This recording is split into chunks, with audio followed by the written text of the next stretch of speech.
สวทลำปาง FM 97 MHz วิทยุแห่งประเทศไทยให้ความรู้คู่ความสุข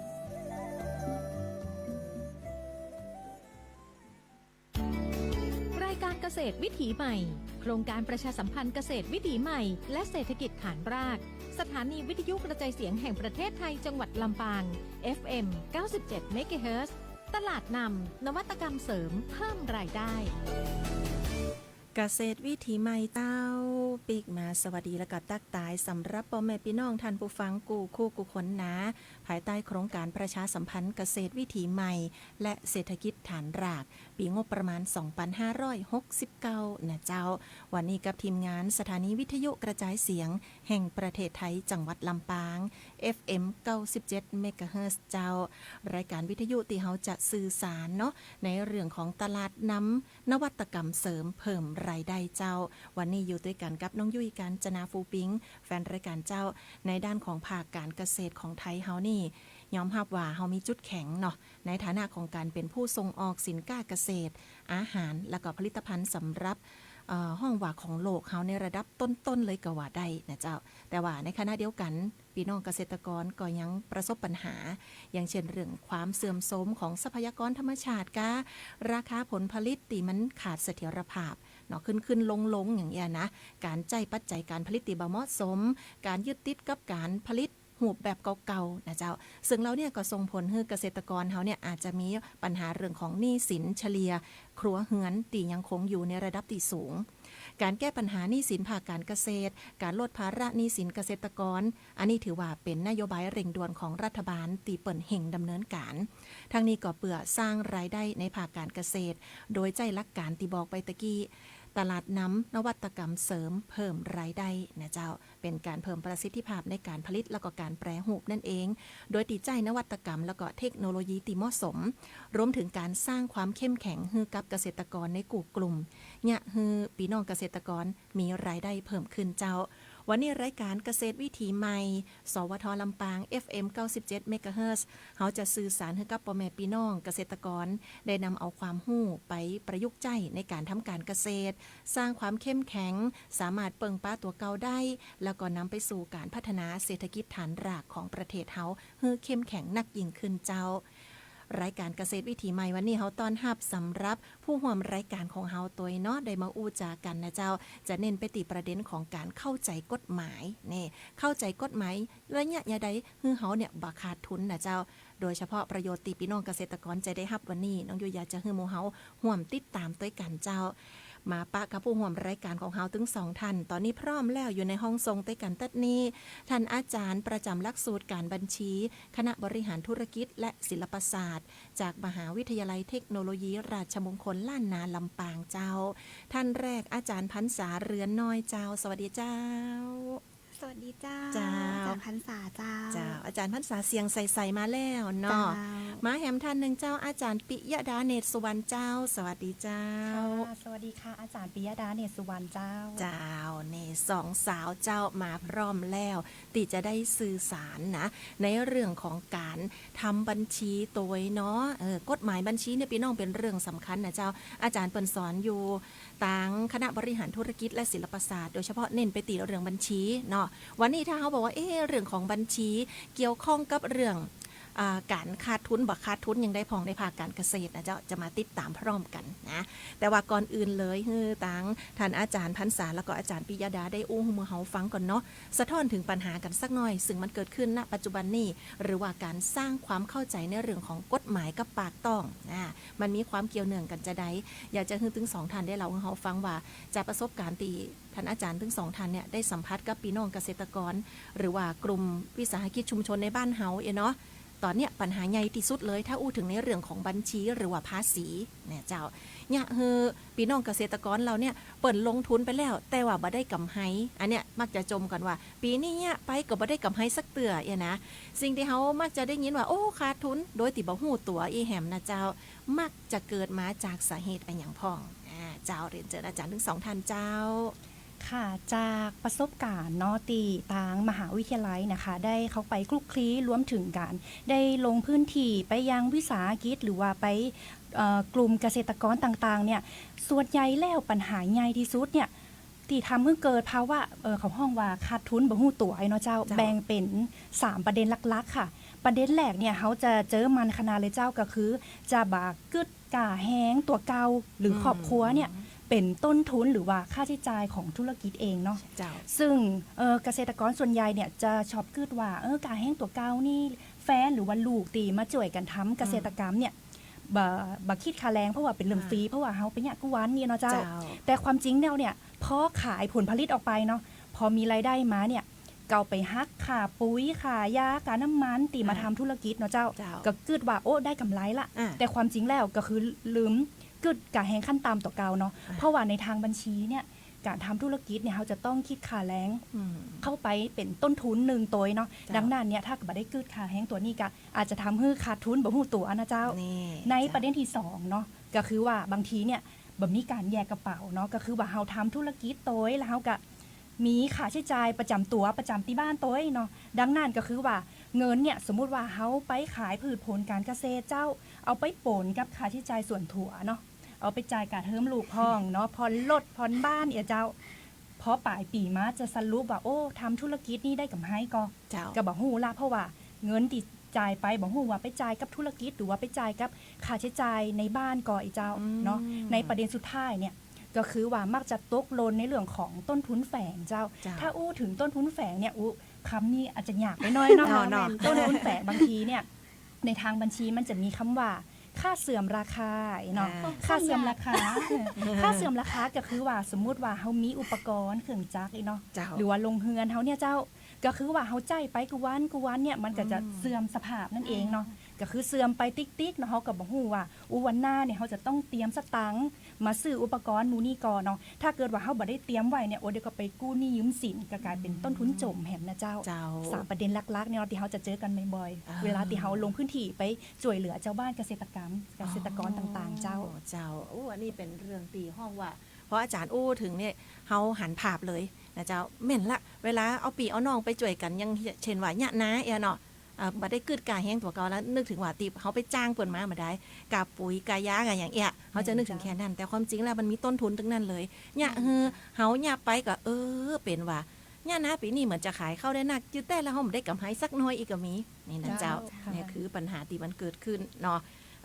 เป็นประเด็นที่เขามักจะปะกันได้มันแต่เขาบ่ฮู้ตัวว่าอันเนี้ยคือสิ่งที่เนี่ยคือเขาลงทุนไปแล้วมันบ่ได้กำไรนั่นเอง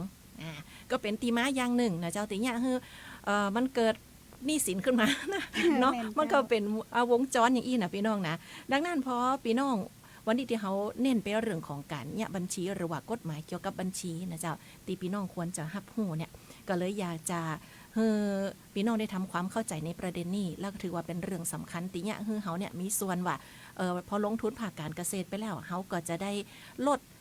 ปัญหาของการขาดทุนลงนะเจ้าพี่น้องเกษตรกรหลายท่านได้ยินคำว่ากฎหมายบัญชีหรือว่าภาษีเขาจะรู้สึกว่าฟังแล้วมันเหมือนว่าเป็นเรื่องยากนะบ่ใครเข้าใจเท่าใดนะการหันตัวเลขก็คือเหมือนแล้วอย่างเงี้ยเนาะเจ้าเนาะอาจารย์ มันเป็นเรื่องเหมือนก็จะว่าเหมือนจะไกลตัวแต่ว่าแต่แล้วเนี่ยอยากจะให้อาจารย์ได้อธิบายเพิ่มเติมแหมว่าพี่น้องเกษตรกรยุคเนี่ยปัจจุบันที่ฟังกันอยู่อย่างเขาต้องเข้าใจถึงเรื่องของกฎหมายบัญชีเรื่องของภาษีแล้วเพราะเขาเข้าใจเขาบริหารจัดการได้มันจะมาช่วยแก้ไขปัญหาเรื่องของการขาดทุนนั่นได้จะได้ผ่องนะเจ้าเจริญเลยเจ้าอาจารย์เจ้าที่จริงแล้วเนาะคือเขาต้องเริ่มต้นจากทุกคนอาจจะกลัวนะเจ้าคำว่ากฎหมายบัญชีคำว่าภาษีเนาะเจ้าตายล่ะถ้าเขาต้องไปเสียภาษีมันสียากเนาะเขาต้องอยากจะได้ต้องเริ่มต้นจากตีไหนเลยก็เจ้าคือจริงๆแล้วอยากจะให้พี่น้องเกษตรกรทุกคนนะเจ้าเขาเริ่มต้นจากตีก่อนว่าเขาปรับมุมมองของเขาใหม่ก่อนว่าบัญชีนี่นะมันจะเรื่องที่น่ากลัวซักน้อยอีนะเจ้าเพราะว่าบ่ต้องเป็นห่วงเลยเจ้ามีครูบัญชีที่จ่วยพอคือได้แน่นอนอีเนาะแล้วก็จริงๆแล้วจะเปรียบเทียบว่าจะบัญชีนี่นะมันจะเป็นเหมือนเข็มทิศเป็นเหมือนไฟฉายเนาะเจ้าถ้าเกิดว่าเฮาจดบัญชีเฮาฮู้บัญชีเฮาจดอันหยังไว้สักอย่างนี่นะ มันก็จะสีว่าโอ้เฮาจะไปเวลาเฮาจะมาคิดตอนท้ายเนาะตึงปีอ่ะเฮาก็จะลืมมันก็เจ้าอ่ะทีเนี้ยเวลาเฮาอู้ถึงบัญชีเนี่ยมันก็จะมีกฎหมายหลายๆอย่างที่เข้ามาเป็นตัวจ่วยเนาะเจ้าจริงๆแล้วพวกกฎหมายหมดเนี่ยมันเหมือนใจเรื่องน่ากว่าเพราะจริงๆแล้วมันคือตัวจ่วยมันคือเข็มทิศตีจะปาเฮาคือเห็นทั้งสว่างว่าโอ้เฮาเนี่ยมาเนี่ยปีนี้เฮาได้กำไรนักแต่นออีเนาะเจ้าที่นี่เฮาจะได้ยินคำว่าภาษีอีเนาะเจ้าภาษีเนี่ยเฮาจะรู้สึกว่ามันยากเสียภาษีสักน้อยเลยอีเนาะเจ้าแต่ติแต่แล้วนะเฮาต้องปรับความคิดไว้ว่าคนที่เสียภาษีเนี่ยคือคนรวยนะเจ้าไขซ้ำเสียภาษีนักซ้ำแปลว่าคนนั้นเป็นคนรวยนะเพราะว่าเวลาเฮาเสียภาษีเนาะเจ้าเขาห้องว่าการเสียภาษีตามอัตราก้าวหน้าอีเนาะก็คือใครมีรายได้นักก็จะเสียภาษีนักอีเนาะเจ้าแต่ต้องเป็นห่วงว่าโอ้ตายละถ้าเกิดว่าเขามีรายได้นักๆเนี่ยเราต้องมาตั้งเสียภาษีกะบัจจัยเลยเจ้าติดแต่แล้วเนี่ยเขาสามารถวางแผนได้เนาะจริงๆแล้วเนี่ยรัฐบาลก็จะมีสิทธิประโยชน์เยอะแยะมากมายเดี๋ยวเขาค่อยมาว่ากันเนาะเจ้าในเรื่องสิทธิประโยชน์ภาษีแต่ที่นี่แล้วเนี่ยอยากจะบอกให้ทุกคนให้เข้าใจว่าถ้าเขาจะเอาตลาดนำนวัตกรรมเสริมเขาจะเพิ่มรายได้ได้จะได้เนาะเจ้านวัตกรรมพวกเนี่ยเขาจะเอามาจ่วยในการที่เขาจะศึกษาเนาะข้อมูลภาษีบัญชีต่างๆเนาะถ้าเกิดว่าเขาเนี่ยอยากจะเขาขายคว้าเนาะเจ้าขายดีขนาดเลยน้ำพริกเขานี่หนาล้ำอีเนาะอยากขายไปต่างประเทศอีเนาะที่นี่ผมกล้าขายละกว่าเสียภาษีจะต้องอยากจะได้ผ่องแต่ผมต้องเป็นห่วงเลยตึกวันนี้ในทางบัญชีเราจะมีนวัตกรรมเยอะแยะมากมายที่จะทำให้ทุกคนเนี่ยแค่คีย์ตัวเลขนะน้องขออนุญาตเราผู้ฟังว่าเคยไปจ่วยสมมติว่าอาจารย์ตั้งสาขาตั้งคณะบริหารเนี่ยก็ไปจ่วยเจ้าบ้านนี่เนาะเจ้าไปลงพื้นที่กันเนาะปอแม่พี่น้องเพิ่นว่าโอ้จดบันทึกบัญชีจดไปจดมาหายไปไหนหูอาจารย์สมุดหายพองอย่างพองเฮาก็เลยว่าเดี๋ยวน้องจ่วยกึดนวัตกรรมขึ้นมาอีเนาะอาจจะเป็นเขาห้องว่าเป็นแอปพลิเคชันนี่เนาะเจ้าในโทรศัพท์เนาะจดในโทรศัพท์มือถือเขาง่ายๆรายรับรายจ่ายเสร็จปุ๊บคำนวณมาให้เรียบร้อยเลยว่าปีนี้กำไรขาดทุนแต่ใดจะไปเสียภาษีกี่บาทนวัตกรรมพวกเนี้ยก็จะจ่วยเฮาได้เนาะเจ้าที่เฮาแบบว่าสามารถเสียภาษีโดยติดบ่ผิดกฎหมายตัวอีเนาะเจ้าก็จะเป็นในเรื่องพวกนี้เนาะแล้วก็อีกอย่างนึงเนาะเจ้านวัตกรรมพวกเนี้ยก็จะจ่วยทำให้เฮาเห็นภาพว่าต้นทุนที่เฮาจ่ายไปถึงวันเนี้ยเหมือนตีอาจารย์ปิยดาบอกตะกี้เนาะเจ้ากาแห้งกาอย่างเนาะพอเฮาจดทุกวันเนาะเจ้าเฮาทำบัญชีทุกวันมันจะทำให้เฮาเห็นภาพว่าสรุปแล้วที่เฮาไปขายเนาะเจ้าได้กำไรเกยไปจ่วยกลุ่มหนึ่งทำน้ำพริกเนาะเจ้าที่เมืองปานน้ำพริกเอามาขายตีหน้าโฮงบาลำปางนี่เจ้าขายกระปุกละ10 บาทขายดิบขายดีสุดท้ายมาจ่วยกันคิดต้นทุนเป็นว่าต้นทุนกระปุกละ11 บาทโอ้นั่น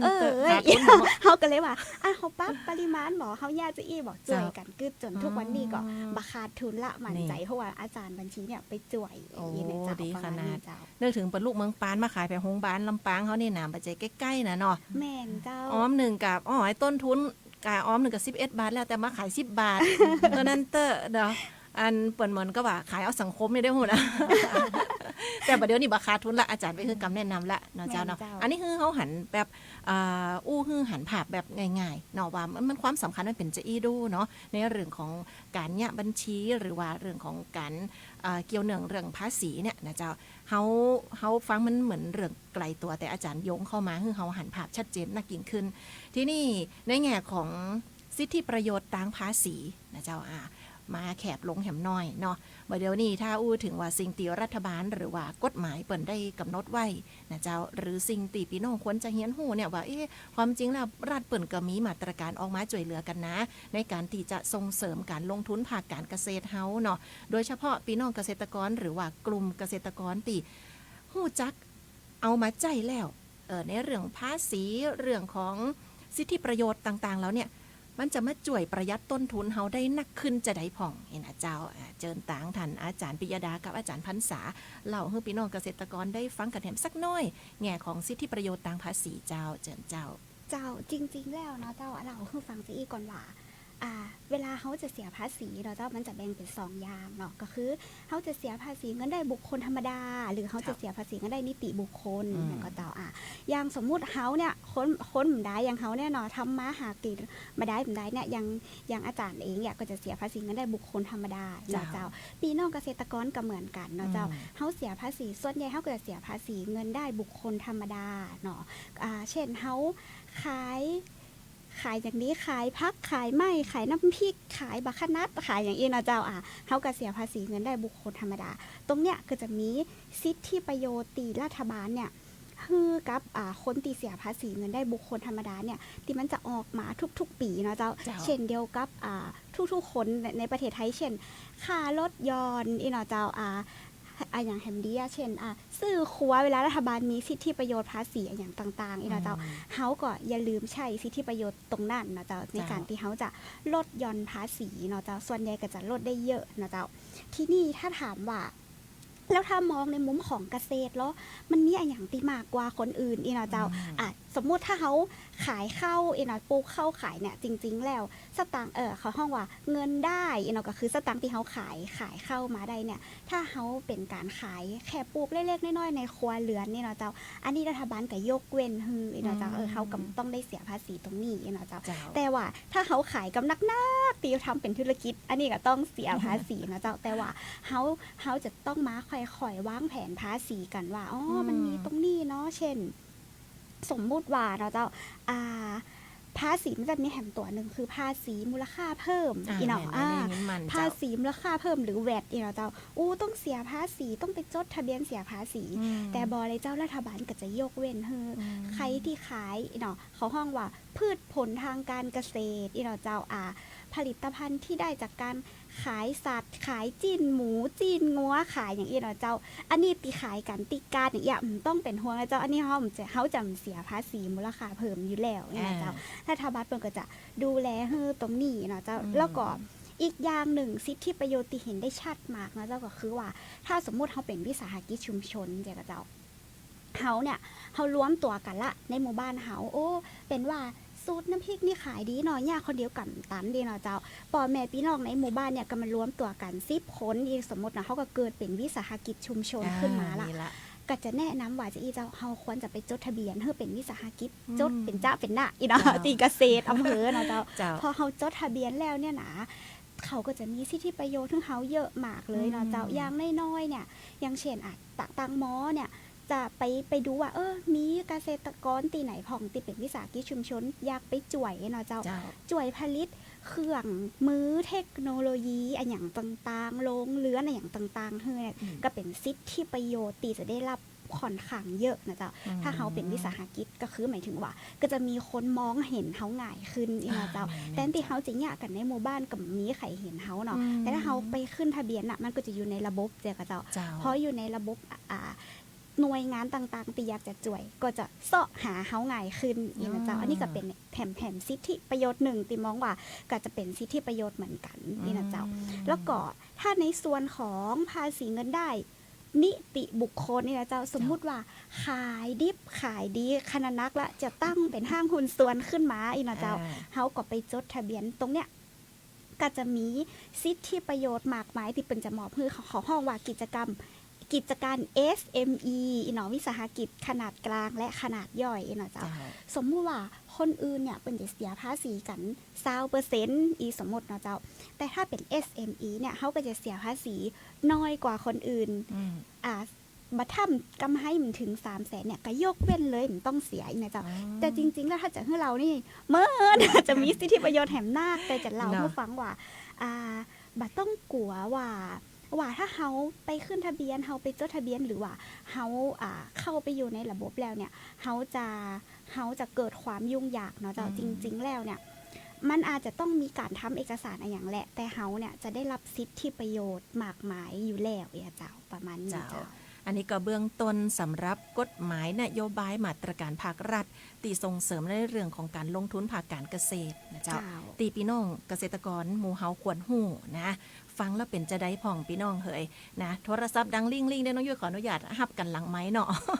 เข้าใจว่าแฟนรายการอาจจะฟังอยู่แล้วก็รู้สึกว่ามีคำถามที่อยากจะสอบถามอาจารย์เพิ่มเติมเดี๋ยวเขาขออนุญาตเป็นในช่วงใต้นะเจ้าเนอะเพราะว่าจะปากันไปอู้ประเด็นนี้กันต่อเจ้าอย่างตีตะกี้ตั้งฐานอาจารย์อู้ให้ฟังว่าบัดเดี๋ยวเนี่ยพี่น้องเกษตรกรเปิ้นจะมีการรวมกลุ่มกันตัวเนาะไม่ใช่ว่าต่างคนต่างงานละคือมารวมกลุ่มกันเป็นวิสาหกิจชุมชนนะเจ้าอันนี้ก็คือข้อดีอย่างหนึ่งนะในการที่เขาหันมาแปรรูปในด้านของสินค้าเกษตรเพื่อเป็นการเพิ่มมูลค่าช่วยกันกึดช่วยกันเนี่ยแต่ที่เนี่ยในด้านมุมมองของการเนี่ยกฎหมายบัญชีหรือว่าภาษีในรูปแบบของบุคคลธรรมดาหรือว่าการที่เขามารวมกลุ่มกันเป็นวิสาหกิจหรือว่านิติบุคคลเนี่ยนะเจ้าความแตกต่างในเรื่องของภาษีหรือแม้กระทั่งการเติบโตในด้านของการเกษตรเนี่ยมีข้อแตกต่างกันจะได้พองในเจ้าประเด็นนี้คืออาจารย์ได้เล่าให้ฟังตัวเนาะขอเชิญเจ้าได้เจ้าก็คือว่าอันเฮาอ่ะถ้าสมมุติเราจะว่า เขาเลือกละเขาเป็นบุคคลธรรมดาได้ก่อนนี่เราจะเขาเริ่มต้นเราจะเขาเป็นบุคคลธรรมดาความแตกต่างของมันก็คือว่าเวลาเขาไปเสียภาษีเนาะเจ้าเขาก็จะเสียในช่องภาษีเงินได้บุคคลธรรมดาเนาะเจ้าในส่วนของภาษีเงินได้บุคคลธรรมดาเนี่ยข้อที่เขาเห็นได้ชัดเจนเลยก็คือว่าเจ้าเฮาเนี่ยจะมีช่องที่เรียกว่าการหักค่าใช้จ่ายแบบเหมาจ่ายจ้ะเราส่วนใหญ่แล้วถ้าเป็นสินค้าเกษตรเนี่ยเขาก็จะเสียเป็น40วงเล็บ8เนี่ยเราเป็นค่าที่เขาขายปุ๋ยขายผักขายใหม่เนาะเจ้าเฮาทีเนี้ยขออยากก็คือว่าพ่อแม่พี่น้องเกษตรกรเนี่ยขี้ขานเก็บบินเนาะเจ้ามันหายพองมีแหนมหู้พองไอ้เนาะเจ้ามาได้เก็บบินหรือว่าบินที่เขาได้มาเนี่ยเขาก็เขียนกันมาได้เนี่ยมาต้องมีบินที่ถูกต้องอีเนาะเจ้าอันเนี้ยถ้าเขาเลือกจะเป็นบุคคลธรรมดาเนาะเจ้าเขากำต้องได้เก็บบินหมู่นั่นไว้ก็ได้เพราะว่าเขาเลือกที่จะหักภาษีแบบเหมาจ่ายไปเลย 60% สมมุติว่าอีเนาะเจ้าเขามีรายได้ปีนี้100,000 บาทอีเนาะเขาสมมุตินักๆไปก่อน 100,000 บาทเขามีรายได้100,000อีเนาะเขาก็บอกว่าอันหักค่าใช้จ่ายไปเลยเหมาจ่าย 60% 60,000 บาทเหลือแถม 40,000 อันเนี้ยถือเป็นรายได้ของเฮาไอ้เนี่ยเจ้าหักเป็นเปอร์เซ็นต์ไปเลยมันต้องไปกึดนักคือเจ็บหัวมันต้องเก็บบินต้องแย่อย่างซักอย่างนี่เนาะเจ้าเฮาก็ไปเดินเตียวไปตีสัมภากรก็ได้ถ้าเสียในระบบบ่จากอีเนาะเจ้าเปิ้นก็จะหักคือไปเลย 60% จากรายได้ที่เฮามีอยู่อันนี้คือในส่วนของบุคคลธรรมดาเนาะเจ้าแล้วมันแตกต่างกับนิติบุคคลจะได้อีเนาะเจ้านิติบุคคลแม่นนิติบุคคลเนี่ยคืออย่างแฮมเนาะกำมีสียากนะเจ้านิติบุคคลก็คือห้างหุ้นส่วนบริษัทเนาะเจ้าที่เฮารวมตัวกันเป็นนิติบุคคลเนาะมาได้เสียเป็นจื่อไขคนใดคนหนึ่งละแต่จะเป็นเสียในน้ำของจื่อบริษัทของเฮาจื่อห้างหุ้นส่วนของเฮาเองแม่งก็เจ้าอันเนี้ยก็จะข้อดีอีกนะเจ้าข้อดีก็คือฮักตามจริงได้ทุกบาททุกสตางค์เลยอันตะกี้ตีบุคคลธรรมดาจริงๆแล้วค่าใช้จ่ายเฮาอาจจะหนักกว่า 60% ก็ได้จิก็มันอาจจะเป็น 80% 90% แต่เฮามีบินบ่มีใบเสร็จที่เฮาได้มาจากร้านเนาะเฮาก็ต้องยอมเพื่อเปิดฮัก 60% แต่เขาเนี่ยถ้าเฮาเป็นบุคคลธรรมดาเนี่ยเฮาฮักตามจริงได้ทุกบาททุกสตางค์เจ้าแต่ว่านะมีคำว่าแต่เนาะเฮาจะต้องอดสละเหียหน่อยเก็บเอกสารทุกอย่างที่เฮาซื้อไปเนาะเจ้าเฮาไปซื้อครัวตีร้านค้าต่างๆเฮาก็ต้องเก็บมาให้หมดคือเสียงเนาะเจ้าแต่เอกสารเฮาก็อาจจะต้องเป็นเอกสารที่มันถูกต้องหน่อยไม่ใช่บินที่เขียนแบบว่าใส่กระดาษบ่ได้เนาะเจ้าแล้วก็เขียนราคานี่กำได้เนาะเจ้าต้องเป็นใบเสร็จรับเงินกาบินเงินสดกาอย่างนี้เนาะเจ้าที่เฮาจะต้องเก็บไว้เพื่อที่เขาจะมาทำบัญชีนะเจ้าเหมือนกับเจ้าเขาก็ต้องเริ่มทำบัญชีละอย่างนะเจ้าอันนี้ก็คือข้อแตกต่างระหว่างนิติบุคคลกับบุคคลธรรมดานะเจ้าอาจารย์ภาษาคันออกจากนี่เนาะถ้าเกิดว่าธุรกิจเฮาขายดีขนาดเลยอยากจะเติบโตในอนาคตเอาล่ะกำนี่จะเป็นบุคคลธรรมดาก็ว่าจะเป็นห้างหุ้นส่วนบริษัทดีเนาะคือข้อดีข้อเสียจะแตกต่างกันเขาก็เลือกเอาเนาะอู้ถึงว่าสมมติว่านี่ขายดีขนาดเลย เนาะอยากจะได้สตางค์มาขยายธุรกิจเนาะเจ้าถ้าเกิดว่าเขาเป็นบุคคลธรรมดาเนาะอู้ถึงว่าความน่าเชื่อถือในการติดเดินไปธนาคารเนาะขอกู้สตางค์นักๆเนี่ยมันก็เป็นไปได้ยากเพราะว่าอู้ถึงว่าระบบบัญชีเฮาอาจจะบ่ได้ใหญ่ต่อบริษัทเนาะ เจ้า กู้อาจจะได้น้อยกว่าค่ะแต่ถ้าเฮาจดทะเบียนเป็นเนี่ยก็ห้างหุ้นส่วนบริษัทเนี่ย ใช่ เริ่มมีความน่าเชื่อถือเนาะ เจ้า อย่างตีอาจารย์ภาษาอู้ว่า ระบบบัญชีเนี่ยก็เป็นมาตรฐานละการที่เฮาจะไปขอกู้แบ่งเปิดก็จะมีเกี่ยวกับแบบ SME เนาะก็จะ เจ้า ฮือได้กู้ได้นักๆเองนะคะมาลงทุนนักๆก็จะมีข้อดีตรงนี้เนาะดังนั้นแปลว่าถ้าเกิดถามว่าจะเป็นอันอย่างดีเนี่ยแม่จะเนี่ยธุรกิจเนี่ยจะเป็นบุคคลธรรมดาดีก็ว่าจะเป็นบริษัทห้างหุ้นส่วนดีเนาะเฮาก็ต้องคำแนะนำว่าถ้าเกิดว่าเฮาเริ่มจากธุรกิจเล็กๆในครอบครัวเนี่ยการเป็นบุคคลธรรมดาเนี่ยก็ยังดีอยู่เพราะว่าก็จะมีบางส่วนที่เฮาได้ยกเว้นภาษีเนาะตีถ้าบ่ถึงเกณฑ์ตามที่สรรพากรกำหนดนะเจ้าแต่ถ้าเริ่มว่ามองกันใหญ่ว่าวันหน้านี่เดี๋ยวเฮาเอานวัตกรรมเสริมมาเนาะจะแปรรูปเนี่ยแม่มีสมุนไพรที่บ้านจะมาแปรรูปเป็นเครื่องสำอางอีเนาะวันหน้านี่จะส่งออกต่างประเทศละก็จะต้องคำนึงถึงว่าเฮาเป็นจดเป็นนิติบุคคลถ้าจะดีเนาะนี่นะเจ้าก็จะปลอดภัยเรื่องภาษีมากกว่าเจ้านี่อันนี้สมมติในเรื่องใกล้ตัวเลยพี่น้องตีเนี่ยน้ำพริกลาบล้ำๆแหมเอ็นะสมมติว่าอนาคตส่งออกไปเมืองนอกไปต่างประเทศหลายๆประเทศอย่างเงี้ยเนาะ วิสาหกิจชุมชนเปิดนี่จดทะเบียนได้การอย่างเงี้ยนะเจ้าบางพองก็ว่าโอ้ขยายกิจการก้าน้ำพริกลาบแบบว่าร่ำรวยอย่างเงี้ยนะอนาคตก็บ่แน่นะเจ้าเนาะมาในรูปแบบนี้ แม่ นะ นแม่นจ้ะมันจะมีแถมอันหนึ่งถ้าเขาอยากส่งออกไปเมืองนอกเองนะเจ้า เจ้า จริงๆแล้วมีแถมสิทธิประโยชน์หนึ่งก็คือว่าภาษีมูลค่าเพิ่ม 0% จะได้เจ้า เท่า อาจารย์ ถ้าในบ้านเฮาเนี่ยมันจะเป็นภาษีมูลค่าเพิ่ม 7%นะเจ้า เจ้า แต่รัฐบาลเนี่ยก็จะเขาห้องว่าอยากจะส่งเสริมการส่งออกเจ้าคือกับวิสาหกิจชุมชนในประเทศจริงๆคือกับประเทศไทยมันต้องเป็นวิสาหกิจชุมชนก็ได้เนาะเป็นนิติบุคคลที่อยากจะส่งออกเจ้าเฮาก็จะเวลาภาษีมูลค่าเพิ่มที่เฮาส่งออกเนี่ยมันเป็น 0% แต่ว่าเจ้าแล้วภาษีซื้อที่เฮาสมมุติเฮาไปซื้อคว้าที่แม่โคมากำนักหน้าที่เนาะเฮาก็เสียภาษีมูลค่าเพิ่ม 7% มันก็จะเอามาหักกันเจ้าหมายความว่าเฮาก็จะทำให้เฮามีประโยชน์ในการตีเฮาเนี่ยบัดต้องยื่นภาษีในส่วนรายได้ที่เฮาส่งออก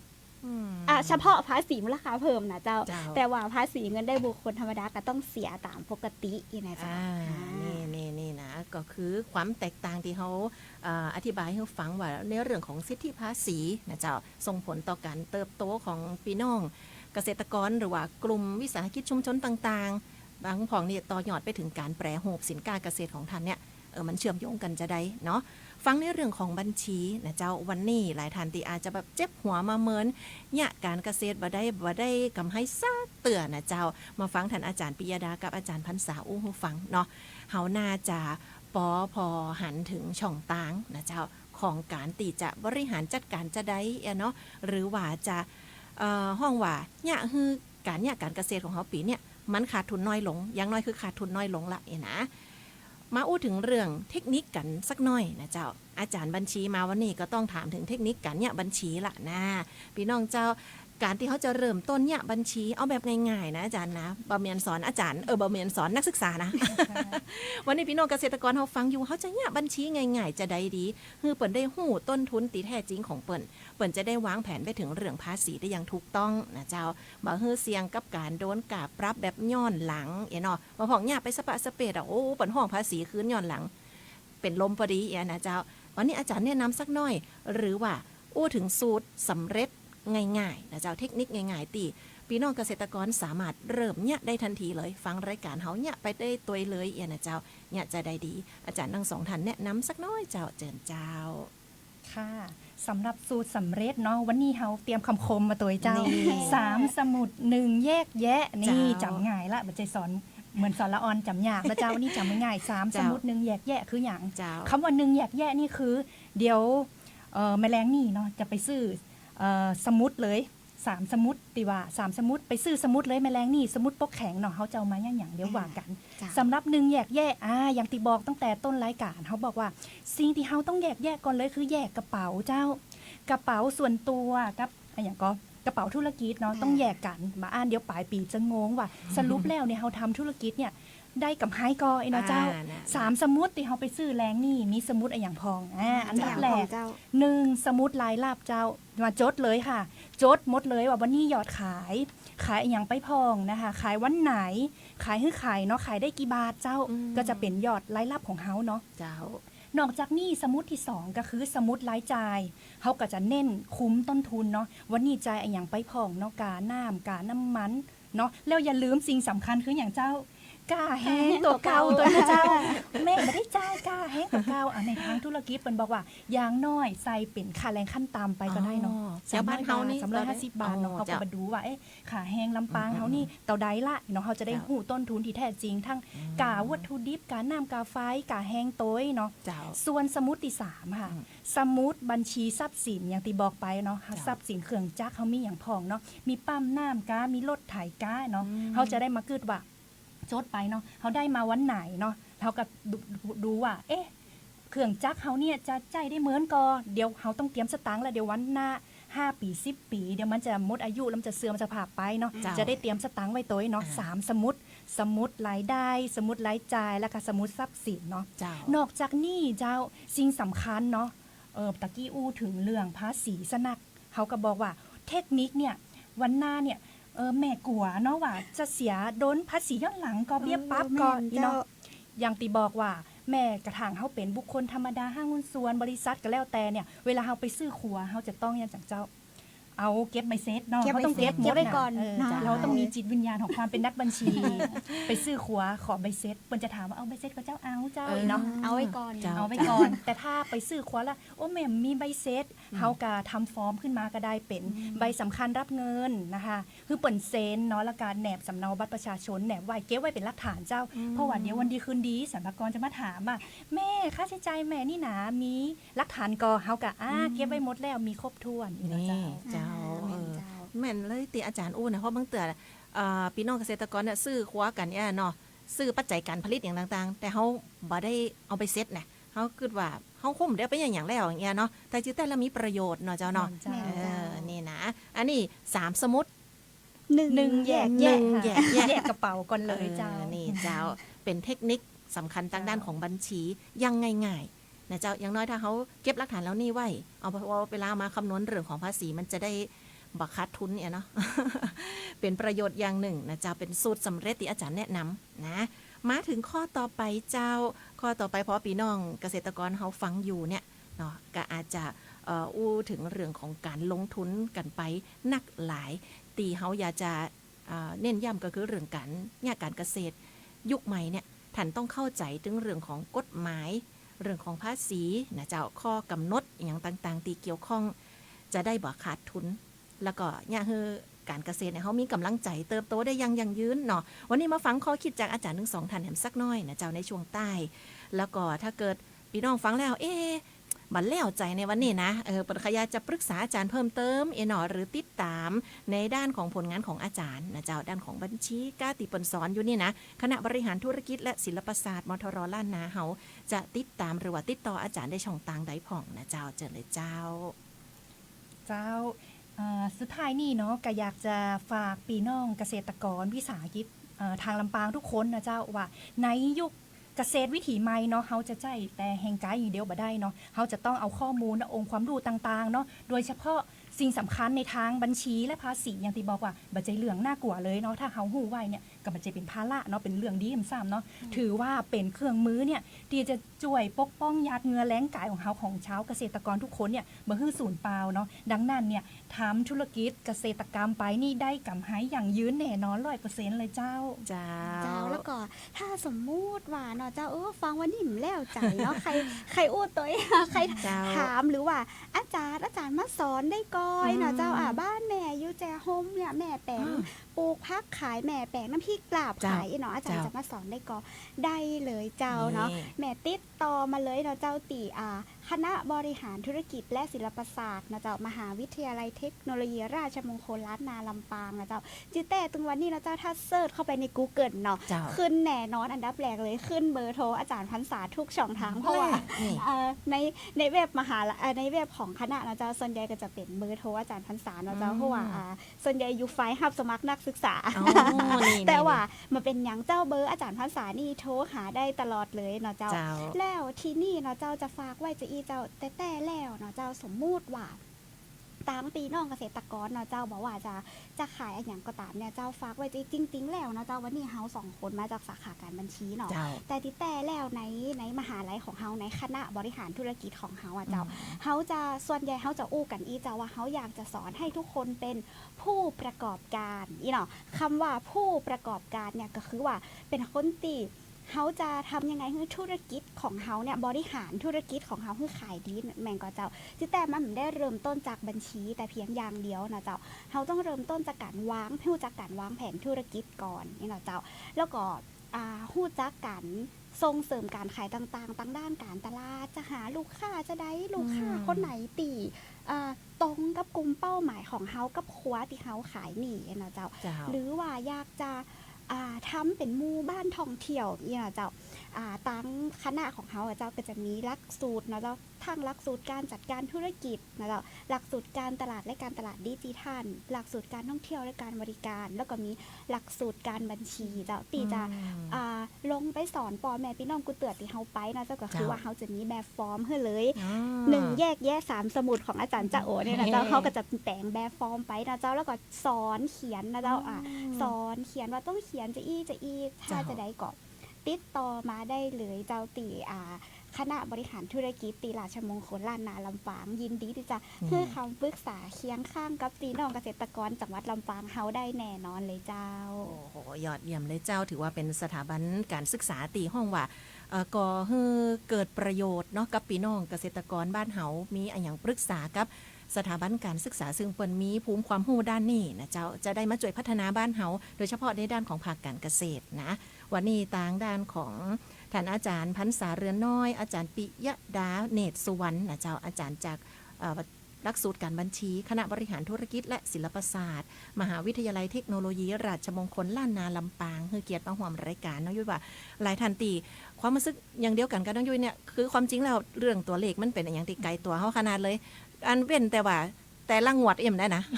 เดือน1-2 งวดเดียวนะอันนั้นตัวเลขเขาอันนั้นสอบได้เนอะนะเจ้าแต่วันนี้ถ้าว่าอู้ถึงเรื่องบัญชีมันจะเจ็บหัวบ่อยากจดเลย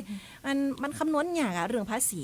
แต่มาฟังอาจารย์พันษากับอาจารย์ปิยดาวันนี้น่าจะเข้าใจนักยิ่งขึ้นโดยเฉพาะเป็นประโยชน์กับด้านของพี่น้องเกษตรกรที่ฟังอยู่เนาะหากว่าพี่น้องเกษตรกรกลุ่มวิสาหกิจชุมชนนะเจ้าท่านใดที่อยากจะปรึกษาอาจารย์ก็ติดตามกับคณะบริหารธุรกิจและศิลปศาสตร์มหาวิทยาลัยเทคโนโลยีราชมงคลล้านนาลำปางได้เลยนะเจ้า